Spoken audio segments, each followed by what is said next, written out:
천재규 선임 기자 나와 계십니다. 안녕하세요. 안녕하세요. 안녕하세요.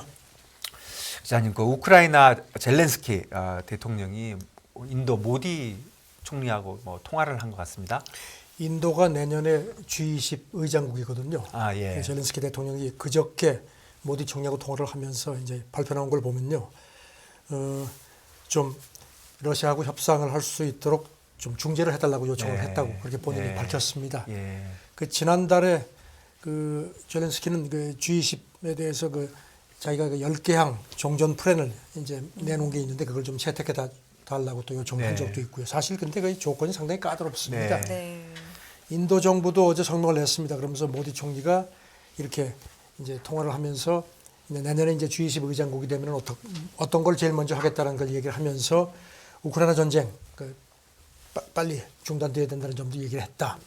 근데 사실 인도는 아시다시피 그동안에 그 러시아의 그 우크라이나 침공을 아주 명시적으로 이렇게 비판하지는 않았거든요. 그리고 아시다시피 러시아 석유도 엄청나게 싸게 사는 혜택을 많이 봐왔죠. 약간 러시아에 기울은 것처럼 그렇죠. 느껴졌는데. 그리고 또 뭐 러시아도 지금 서방 제재 때문에 무슨 뭐 항공기, 뭐 자동차 이런 그 주요 그 전자제품 쪽 그런 그 부품을 제대로 이제 확보를 못하니까 이제 인도 쪽에 우리가 이런 게 필요하다 해서 한 500개 정도 품목을 제시를 했거든요. 그러니까 인도도 지금 이제 러시아하고 무역 적자가 인도가 더 많거든요. 그러니까 우리도 이런 걸 좀 팔았으면 좋겠다. 서로 지금 뭐 그런 식으로 오히려 관계를 더 강화를 하고 있는 상태입니다. 평화 정상회담 얘기도 있나 봐요. 예, 이런 가운데 우크라이나 외무장관이 그저께 AP 통신하고 회견을 했습니다. 그러면서 내년 2월 말까지 유엔 총장이 중재하는 평화 정상회담을 했으면 좋겠다. 우리가 그런 계획을 갖고 있다. 그러면서 러시아가 아마 참석하기는 어려울 텐데, 왜냐하면 지금 우크라이나는 그 전범 재판 같은 거 받으라고 하거든요. 그러니까 자기들도 아는 것 같습니다. 다만 다른 나라들이 우크라이나 평화 그 정착을 위해서 러시아하고 접촉하는 건 그건 그 사람들이 알아서 할 거다 하는 문제라고 얘기를 했고요. 지금 뭐 뉴욕타임스 앞서 보도를 보면은 인도가 지난번 그 우크라이나 곡물 협정 타결될 때도 마쿠에서 굉장히 역할을 한 걸로 그렇게 알려졌습니다. 네, 뭐 러시아도 사실 요즘은 협상하자고 그러잖아요. 그렇죠. 근데 조건들이 지금 뭐 서로 굉장히 좀 멀죠. 예, 원래 시작은 그런 건데 만나서 하면 안 될까요? 원래 이런 가운데 그 우크라이나 외무장관도 이번에 그 AP하고 회견하면서 모든 전쟁은 외교를 통해 종결됐다 이런 얘기를 했는데 이 말이 기억나시죠? 푸틴도 지난 22일인가 기자들한테 똑같은 얘기를 했거든요. 이거 지금 다른 사람이 말한 거네요. 그러니까 두 사람이 똑같은 얘기를 했는데 좌우지간 지금 뭐 상황은 좋지 않고 굉장히 서로의 조건도 까다롭지만 일단 마주 앉으면 마주 앉거나 아니면 무슨 뭐 제3자를 통해서 하든가 하면은 시작이 반입니다. 빨리 좀 내년에는 뭔가 좀 물꼬가 좀 터졌으면 좋겠습니다. 그러니까요. 내년에는 그러면 이 전쟁이 어떻게 될 것인가 이 부분이 상당히 관심사고 빨리 종전이 되기를 많은 사람들이 바라고 있는데 이게 사실 애초에 뭐 한 달 갈까 했던 전쟁이 지금 1년 정도 계속되고 있는 거거든요. 내년 전망 어떨까요? 종전될까요? 근데 뭐 전문가들도 지금 좀 헷갈리는 모습입니다. BBC가 어제 보도를 몇 사람을 이렇게 해서 보도를 했는데요. 영국 왕립 합동군사연구소 소장을 지낸 사람 얘기가 자기가 볼 때는 올 봄이 관건인 것 같다. 지금 이제 새로 한 30만 명 정도를 러시아가 징집을 해서 훈련을 한 5만 명은 이미 전선에 배치를 했고 자기가 알기로는 한 25만 명이 아직 훈련을 받고 있는데 이 병력이 어떻게 될지가 열세일 것 같다고 봤습니다. 그리고 또 킹스 칼리지 런던 대학 전쟁학 교수 같은 경우는 내년 말까지는 전쟁이 계속될 것 같다. 내년 말이요? 그러면서 평화협상 뭐 얘기를 하는데 자기가 볼 때는 쉽지 않다. 그러면서 이제 한 가지 얘기를 했습니다. 과거에도 베트남 전쟁 같은 거나 아프간 전쟁 같은 경우는 그 전쟁이 어떻게 끝났냐면은 어떤 무슨 전선의 그런 상황이 아니고 베트남 같은 경우는 이제 베트남 전은 이제 미국이고 아프간은 이제 옛 소련이죠. 그 두 나라가 다 모두 이제 전쟁을 시작할 때 계산을 차고 했고 그다음에 국내 정치 상황에 따라서 그래서 끝난 거다. 그래서 지금 자기가 볼 때는 이번 전쟁의 열쇠도 어떤 전선이라기보다 러시아 내부에 있는 것 같다. 이건 좀 상당히 좀 개연성이 있는 것 같습니다. 뭐 푸틴의 어떤 정치적인 위상이라든가 뭐 이런 여러 가지 경제적인 것들 얘기를 했습니다. 이 예상 중에 1년 더 이게 간다는 게 너무나 예, 끔찍한데. 그 이스라엘 군사 전문가도 네. 뭐 아까 말씀드린 것처럼 비슷하게 러시아 징집정 30만 명이 어떻게 될지가 중요한 것 같고 계속 그 러시아가 우크라이나 그 에너지 기반 시설 같은 걸 계속 공격을 하지 않겠느냐 이렇게 네. 봤습니다. 근데 미국 분석가 한 사람은 우크라이나가 이길 거다. 글쎄, 우크라이나가 늦어도 내년 봄까지는 영토를 완전히 회복할 거다. 네. 그리고 지금 나토가 적극적으로 도와주고 있기 네. 때문에 그리고 자기가 볼 때는 러시아가 이길 가능성, 그 개연성은 별로 없어서 결국 우크라이나 승리로 끝날 수밖에 없다.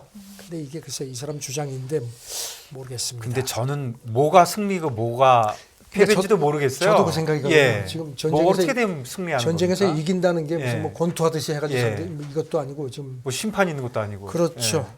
이런 가운데 라브로프 러시아 외무장관이 어제 타스 통신하고 회견을 했습니다. 예. 전쟁이 끝나려면은 우크라이나 비군사화, 디밀리타라이제이션 이게 필수적이다.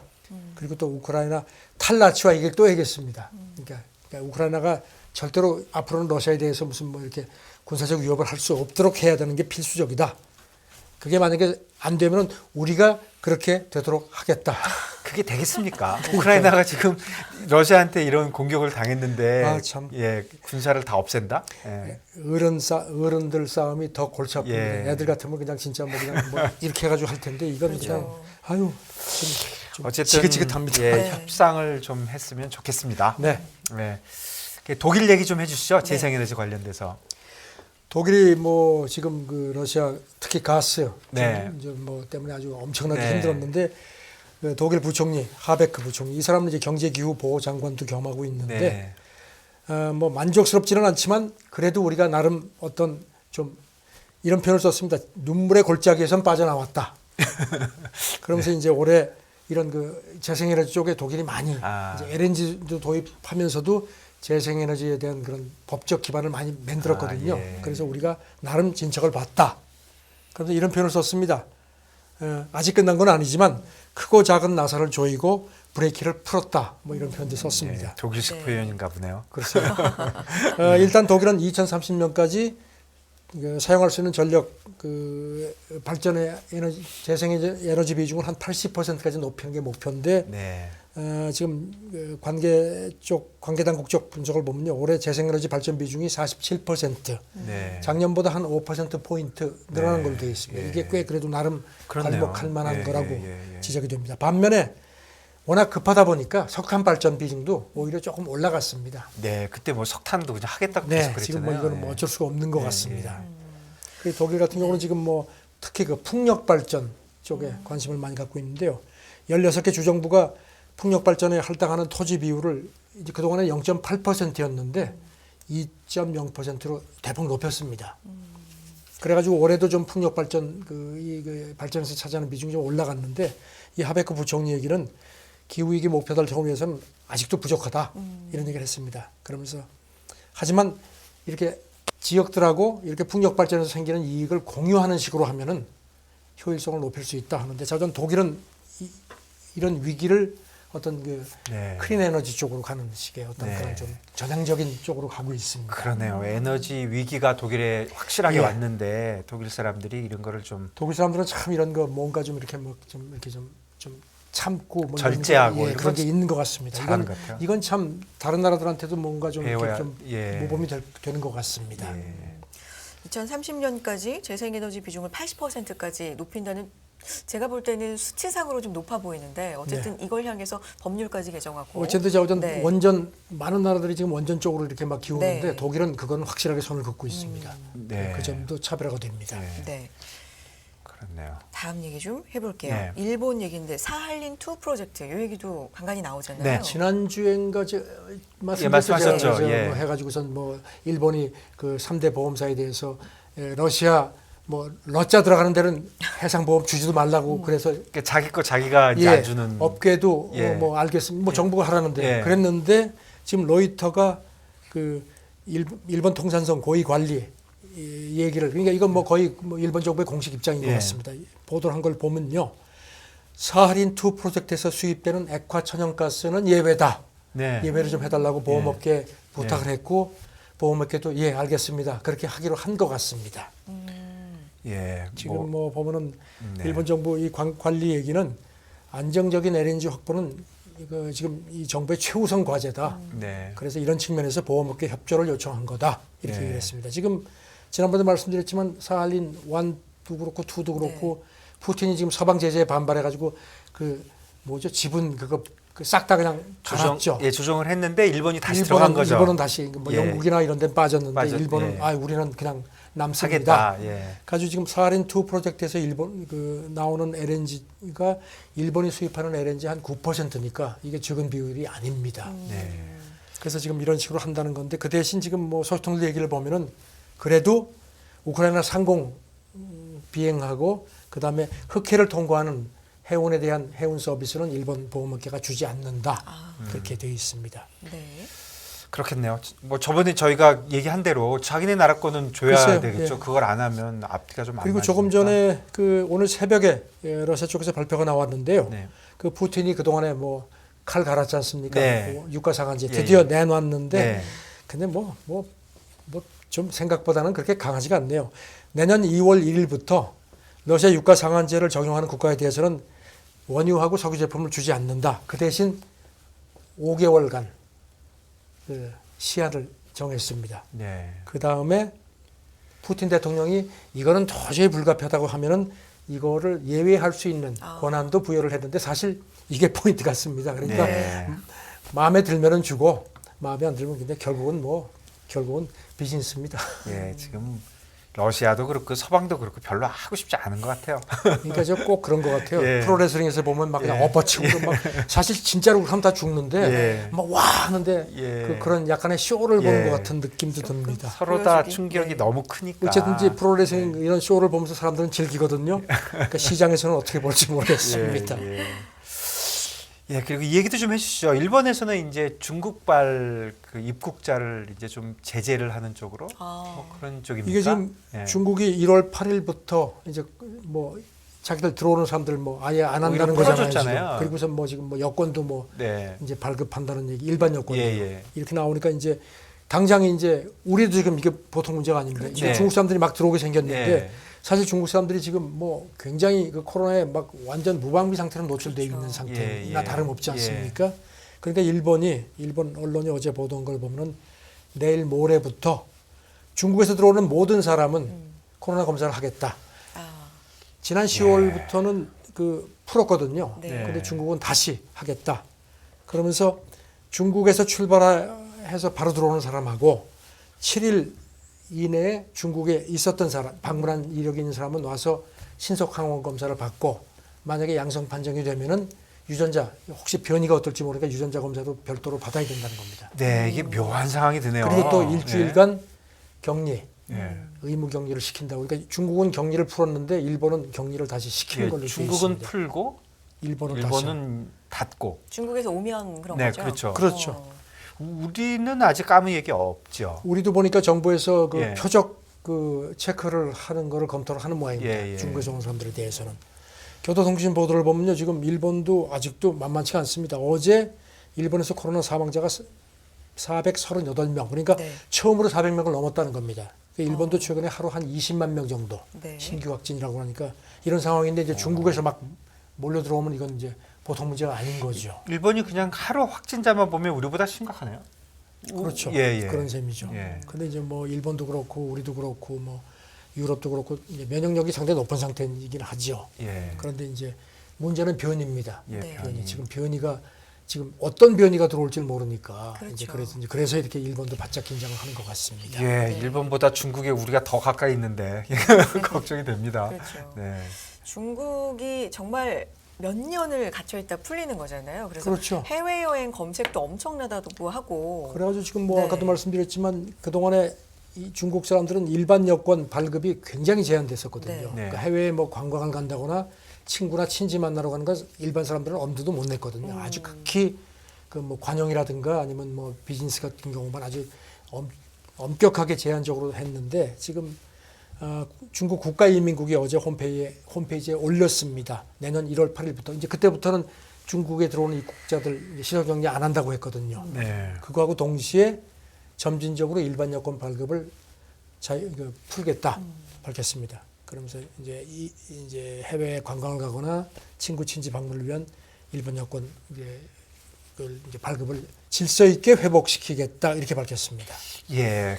그러니까 결국은 지금 초점은 중국이 열어도 잘 안 가지 않겠습니까? 그렇죠. 걱정이 되니까. 안 가는데 이제 문제는 이제 나오는 거죠. 예, 나오는 거죠. 거는 이제 뭐 특히 우리 같이 가까이 있는 나라들은 어떻게 해야 될지 결정을 해야 되겠네요. 예. 그리고 이제 중국 안에 있는 외국인들도 그동안에 예. 일반 비자 연장 같은 게 잘 제한적이고 재발급도 굉장히 이제 제한을 했는데 이것도 풀겠다는 겁니다. 네. 네. 이런 거는 이제 그 상사원들 뭐 이를테면 우리도 지금 연합뉴스도 특파원들이 많이 가 있거든요. 네. 이런 부분은 당장 영향이 오는 거죠. 네. 와, 다시 코로나 시기에 그 딜레마라 그럴까? 열 수도 없고 안 열 수도 없고 그렇죠. 하는 그런 상황이 다시 또 오는 것 같습니다. 예. 그래서 일본은 이런 결정을 했는데 우리도 조만간 뭐가 나오지 않을까? 네. 그래서 우리도 지금 정부에서 그걸 계속 체크를 하고 있는 걸로 그렇게 언론 보도가 나왔습니다. 네. 어제. 그렇군요. 코로나 얘기를 좀 다른 얘기지만 해보면 독일에서 코로나 관련된 뭐 연구 어떤 얘기가 그래서 나왔나 봐요. 네. 이게 지금 중국 이런 움직임하고 연계가 있는 것 네. 같아서 제가 한번 체크를 해봤는데요. 네. 그 독일 정부 자문위원들이 자기들이 볼 땐 코로나 팬데믹은 끝났다. 그래서 그 대신 엔데믹으로 이제 팬데믹을 아시다시피 이제 세계적인 대유행이고 네. 엔데믹은 풍토병화된 거죠. 예. 그러니까 약간 일반화된 거죠. 그래서 이 독일에서 제일 큰 대학병원이 이제 베를린 샤리테 병원인데 거기 바이러스 과장이 올겨울이 첫 엔데믹으로서의 코로나 확산을 우리가 경험하는 네. 시기다 이렇게 표현을 했습니다. 그래서 자기가 볼 때는 코로나 팬데믹 대유행은 이제 끝났다. 그러니까 코로나가 끝났다는 게 아니고요. 코로나가 이제 어떤 그 지금까지 3년간의 대유행으로서의 그런 코로나 상황은 지나가고 네. 이게 이제 독감처럼 풍토병이 돼서 첫 겨울이라는 겁니다. 이제. 새로운 국면이네요. 네. 팬데믹에서 뭐 엔데믹. 중국을 제외하고는 그런 거는 같아요. 그렇죠. 예, 그렇죠. 예, 예. 그래서 이제 그 독일 매체하고 인터뷰하면서 올겨울 이후에 독일 사람들의 면역력이 그 바이러스가 내년 여름까지 거의 살아남을 수 없을 정도로 확산될 거로 자기는 본다. 그렇게 얘기를 했습니다. 그래서 유일한 제약은 이제 돌연변인데 예. 지금으로서는 그거는 자기는 그렇게 걱정하지 않는다고 했습니다. 물론 조심스럽게 전망을 한 겁니다. 조금 그래도 좋은 뉴스네요. 그리고 이제 이 사람이 이제 대해서도. 중국 네. 얘기도 했습니다. 예. 자기가 볼 때 중국 그 방역 당국의 가장 큰 실수는 고령층 백신 접종을 너무 게을리했다는 거다. 네. 그래서 팬데믹과의 싸움에서 독일하고 유럽이 결정적으로 이렇게 자기가 볼 때는 잘한 거는 접종에 신경을 쓴 거다. 초기부터. 그래서 그리고 이제 처음에 전문가들이 팬데믹이 왔을 때 이걸 막는 건 불가능하다. 그래서 접종에 신경을 쓴 거다. 그래서 결과적으로는 이게 맞아떨어진 거라고 이렇게 얘기를 했습니다. 그렇네요. 안 그랬으면은 독일도 델타 변이 충격까지 거였으면 최소 100만 명 정도는 죽었을 거라는 겁니다. 또 다른 그 자문위에 있는 또 다른 중증 의료 전문가도 비슷한 얘기를 했습니다. 올겨울을 계기로 코로나 팬데믹을 끝난 걸로 자기는 본다. 그리고 이게 갈수록 그 바이러스의 힘이 떨어질 거다. 그리고 독일에서 그 사실 이 사람도 똑같은 얘기를 했습니다. 돌연변이가 걱정인데 그럴 가능성은 자기는 크게 보지 않는다. 자기는 독일 정부 자문위원 두 사람이 이런 얘기를 해서 조금 좀 귀가 좀 이건 반가운 소식인 것 같습니다. 결국은 백신이었다 이런 거네요. 결국은 백신인 결국은 겁니다. 백신이었다.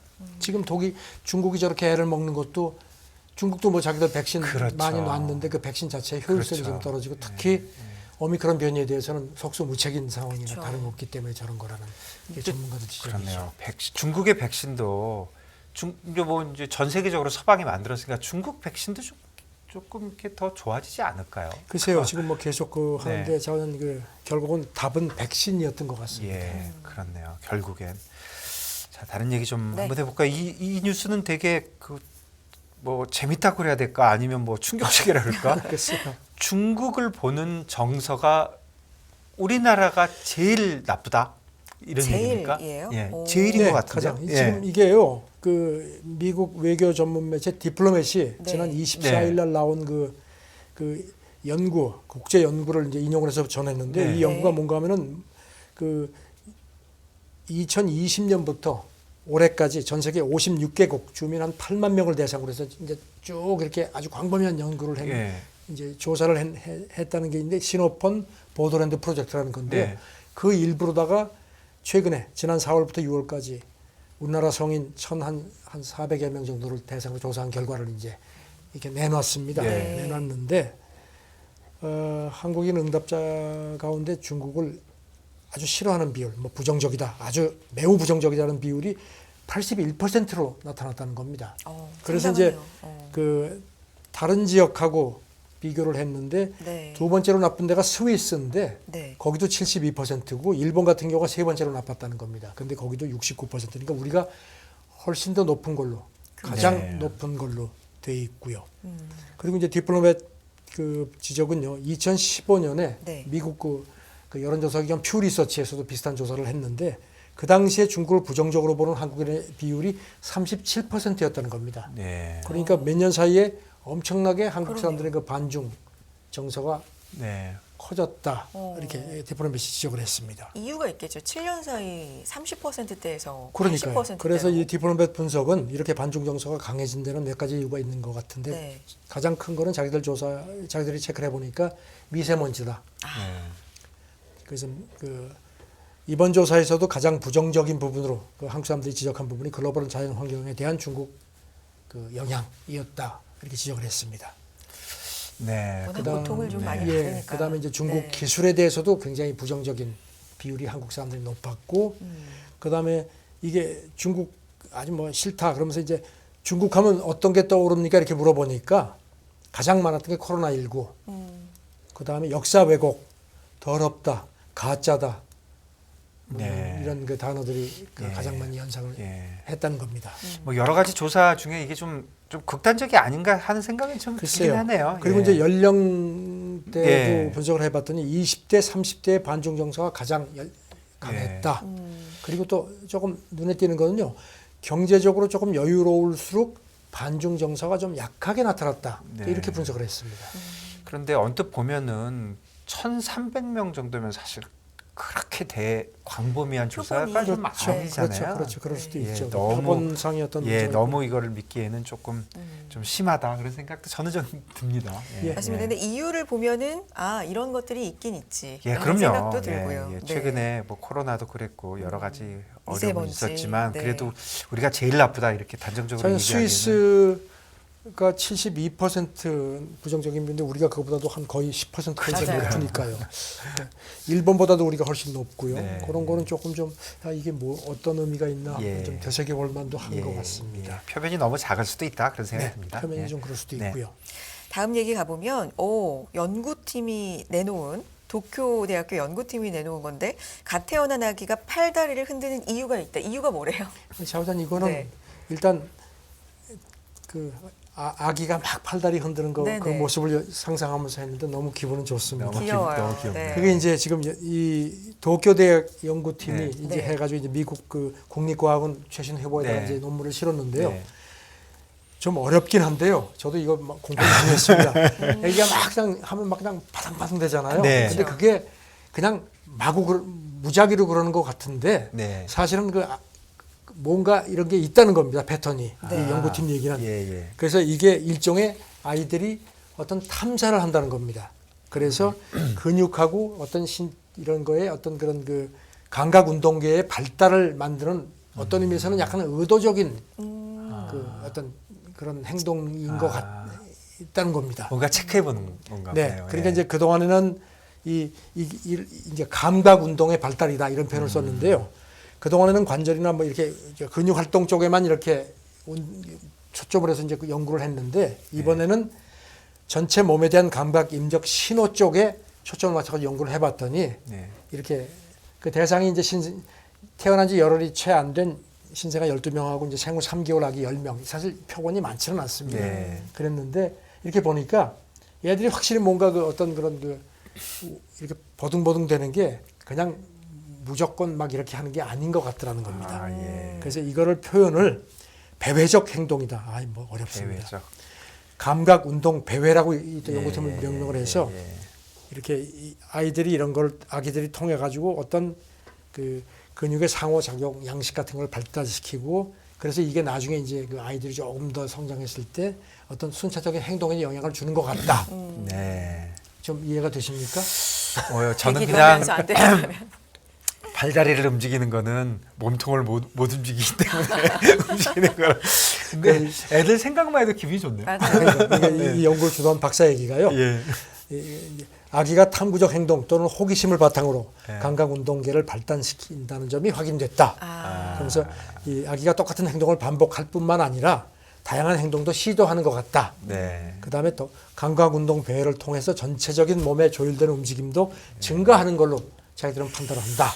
네. 그래서 이제 이거를 하면은 어떤 뇌성마비 같은 거를 이렇게 좀 개선할 수 있는 이런데 어떤 그런 그 단서가 될 수도 있을지 모르겠다. 그래서 자기들이 앞으로 이거를 발판으로 해서 좀 더 복잡한 행동이라든가 인지 기능에 미치는 영향도 분석을 하겠다.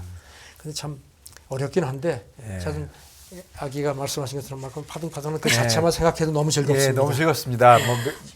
매일 바이러스 얘기만 하다가 마지막은 얘기를 이렇게 하니까. 네, 행복한 예. 소식으로 전해주시면서 기자님 표정도 상당히 네. 행복하게. 네. 어쨌든 저는 그렇거든요. 아기가 태어나서 한 1년 정도만 돼도 거의 걸음마도 하고 뭐 이 정도도 되잖아요. 4살 되면 미워진다고 말도 안 듣고. 그러니까 저는 이렇게 신기해요. 전쟁만 생각하고 일하는 사람들이 좀 이렇게 그 갓난아 그 아이가 이렇게 막 그런 모습 좀 생각하면서 맞습니다. 네. 그런 아기들을 위해서 좀 더 양보하고 좀 빨리 좀 평화로 돌아왔으면 좋겠습니다. 맞습니다. 맞습니다. 아기의 순수함으로 국제뉴스 마무리해 보도록 할게요. 선직은 선임 기자와 함께했습니다. 고맙습니다. 네, 감사합니다. 감사합니다.